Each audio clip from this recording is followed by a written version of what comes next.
गाडी हाँक्दै गर्दा एउटा कुरा ख्याल गर्नुपर्छ, गाडी हाँक्नेले सुझबुझ पुऱ्याएन भने गाडी पल्टिन्छ, दुर्घटना हुन्छ। नेपालले अर्को दुर्घटना बेहोर्न सक्दैन। हामीसँग त्यो समयको सुविधा छैन, हामीसँग त्यो क्षमता पनि छैन। हामीले सम्हाल्नुपर्ने छ। त्यो सम्हाल्ने शक्ति नेपाली कांग्रेस हो, जसले यो 5 वर्षको समयमा कांग्रेसको यो नयाँ नेतृत्वले यो 5 वर्षको समयमा कांग्रेसको एउटा कार्यकर्तालाई निराश नबनाउने मात्र होइन, नेपालको एउटा नागरिकलाई पनि निराश बन्न दिन्न। किनकि आजभन्दा भोलि राम्रो हुँदैछ भन्ने त्यो विश्वासले यसले स्थापित गर्छ। त्यो भरोसाका साथ हामी तपाईहरुको बीचमा आएका छौं। म तपाईहरुसँग अन्त्यमा एउटै आग्रह गर्छु, प्रदीप पौडेल तपाईलाई निर्वाचित गराएर संसदमा पठाउनु भयो, छोटो समय मन्त्रालयमा बसेर पनि काम गर्नुभयो। मैले चलाएको मन्त्रालय भएको हुनाले गर्दा म यति कुरा दाबीका साथ भन्न सक्छु कि प्रदीप पौडेलले स्वास्थ्य मन्त्रालयभित्र बसेर काम गर्दै गर्दा त्यो स्वास्थ्यको एउटा प्रणाली स्थापित गर्ने सन्दर्भमा तत्काल मलाई समाचारको विषयवस्तु बन्ने कुरा के हुन सक्छ भन्नेतर्फ उनले ध्यान दिएनन्, तर दिगो रूपमा सुधार गर्ने कुराहरू के हुन सक्दछन् भन्ने कुरामा पछिल्लो समयमा सबैभन्दा राम्रो काम गरेर आएको स्वास्थ्य मन्त्री हो भनेर भन्दै गर्दा मलाई कुनै पनि अप्ठ्यारो लाग्दैन। यो कांग्रेस अधिवेशनपछि आएको कांग्रेसको लिडरशिप, यसपछि यसको दृष्टिकोण, यी सबै कुराहरूलाई तपाईले तल्लो तहसम्म पुर्याइदिनु भयो भनेदेखि भने मलाई सम्पूर्णमा विश्वास छ काठमाडौँ सधैँभरि शक्तिको पक्षमा उभिएको छ, न्यायको पक्षमा उभिएको छ। यो उत्तेजनाको राजनीतिको पक्षमा उभिन्न, यो घृणाको राजनीतिको पक्षमा उभिन्न। उत्तेजना र घृणाको राजनीतिले कहीँ पनि पुर्याउँदैन भन्ने कुरा हामीले त्यत्रो हिंसाको राजनीतिबाट सिकिसक्यौँ। हिंसा केवल हतियारले मात्र हुँदैन, हिंसा भावनाले पनि हुन्छ, हिंसा वचनले पनि हुन्छ। हिंसक भनेको मनोविज्ञान। हिंसक मानिसले घृणा गर्छ, हिंसकले निषेध गर्छ। प्रदीप पौडेललाई र कृष्ण सबुज वानियालाई मैले संसदमा मेरो टिमको सदस्यको रूपमा भेट्न पाउँछु भन्ने विश्वास गर्दै र तपाईहरुमा भरोसा राख्दै मेरो कुरा सुनाउँछु। धन्यवाद, नमस्कार, जय नेपाल। नेपाली कांग्रेस जिन्दाबाद, नेपाली कांग्रेस जिन्दाबाद। धन्यवाद नेपाली कांग्रेसका सभापति आदरणीय गगन कुमार थापाज्यू। यसरी म कार्यक्रमलाई अगाडि बढाउन गइरहेको छु। नेपाली कांग्रेसका एक कार्यकर्ता विशिष्ट अतिथि नेपाली कांग्रेसका केन्द्रीय उपसभापति श्री विश्व प्रकाश शर्माजीलाई आसन ग्रहण गरिदिनु हुन हार्दिक समाहित गर्ने गरी एउटा डकुमेन्टमा हस्ताक्षर गर्दै हुनुहुन्छ गगन थापाले नेपाली कांग्रेसको तर्फबाट अनि बीपी कांग्रेसका सभापतिको तर्फबाट यो महत्त्वपूर्ण क्षणलाई उहाँहरूले हस्ताक्षर गर्दै गर्दा जोरदार थपडी बजाइदिनलाई उहाँहरूलाई स्वागत गर्नलाई अनुरोध गर्न चाहन्छु। आदरणीय सभापतिज्यू, नेपाली कांग्रेस पार्टीका सभापति एवं अबको नेपाल देशका प्रधानमन्त्री गगन कुमार थापाज्यू, हाम्रा उम्मेदवार नेपाली कांग्रेसका महामन्त्री प्रदीप पौडेल, अर्का उम्मेदवार नेपाली कांग्रेस काठमाडौँका सभापति सबोज कृष्ण बानियाज्यू, मञ्चमा आसीन मैले आदर र सम्मान गर्नुपर्ने सम्पूर्ण व्यक्तित्वहरू सबैलाई हार्दिक अभिवादन गर्न चाहन्छु।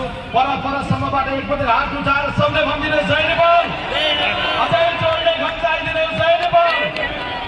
अहिले यहाँ जसरी साथीहरू प्रवेश गर्दै हुनुहुन्छ गरेर थपडी बजाएर बिदा गर्न म अनुरोध गर्न चाहन्छु।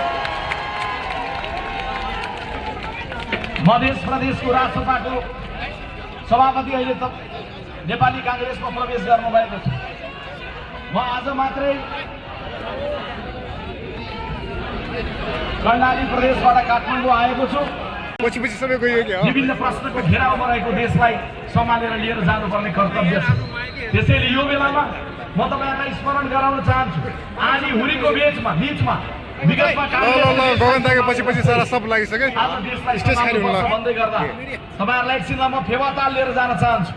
फेवातालमा तपाई जानुभयो भने के हुन्छ, नाउ चलाउन मन लाग्छ, बोट चलाउनुहुन्छ, त्यो नाविकले चलाउँदै गर्दा तपाईलाई सिक्न मन लाग्छ।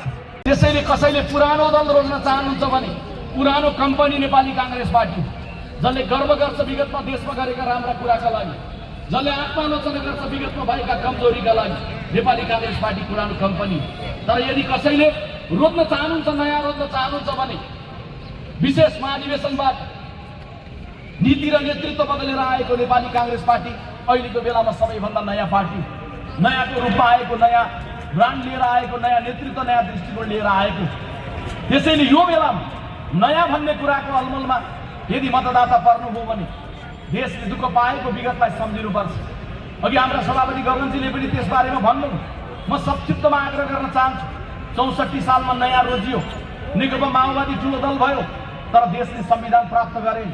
त्यस बेलाको नयाँ दल, त्यस बेलाको नयाँ शक्ति आज नाम समेत गायब भएर अर्कै शक्ति बनेको छ।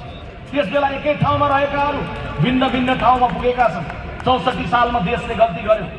बदलिएको काङ्ग्रेस राजनीतिक नेताहरूको गल्तीलाई मात्रै औल्याउँदैन, मतदातालाई पनि तपाईँले गल्ती गर्नुभएको थियो कि भनेर समीक्षा गर्न आग्रह गर्छ।